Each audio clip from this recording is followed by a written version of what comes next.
Hi everybody, my name is Chris Vaughn. I'm with Get Fit Cycling in New Braunfels, Texas, and we are here today to show you how to fix a flat on your bike. The very first thing you want to do is you want to make sure you loosen up your brakes so you can easily remove and reinstall the wheel.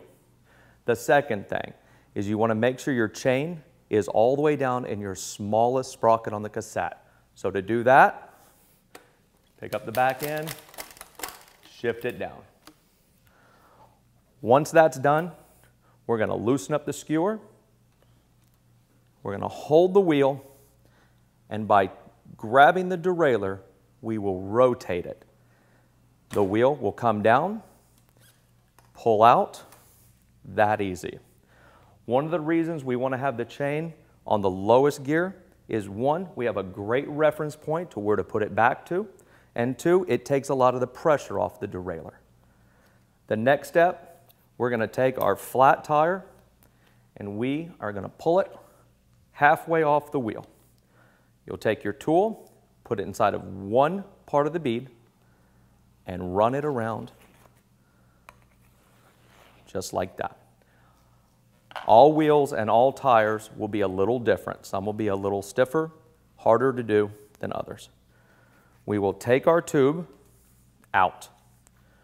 With the tube out, we're going to discard it. And the most important thing of this is to make sure we run our fingers inside this tire all the way around. We are checking for what caused that flat. If you don't find it, don't worry. Something could have just come in and come right back out.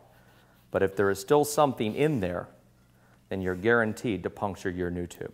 All right, we've checked the tire, everything's good. Now we're going to grab our new tube, and what we want to do is open the Presta valve, if this is your type of tube, and we want to blow into it to put a little bit of air into the tube. Once that's done, tighten the valve back. It's okay if a little air comes out. We're looking to get it round. That keeps us from worrying about it rolling inside the tire. Once that's done, we're just going to lightly feed it into the tire all the way around. And once we get back to the valve, we want to take this valve, push it upward so we can seat the bead of the tire. It's a pretty important step. If you don't do this, you can pinch your tube. You want to easily and gently come around by pushing the tube into the railing of the wheel. When we get down to the bottom, it's very important you take your fingers and tuck into the wheel. You want to come through with the tire, and once it gets nice and taut, come up here and start pushing the tire downwards.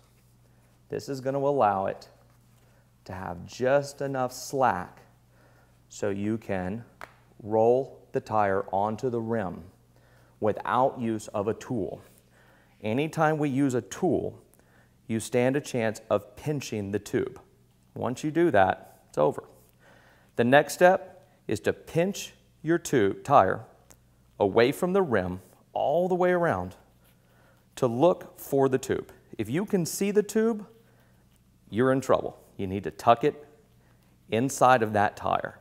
When you inflate it, if the tube is in between the tire and the rim, it will be pinched and it will pop.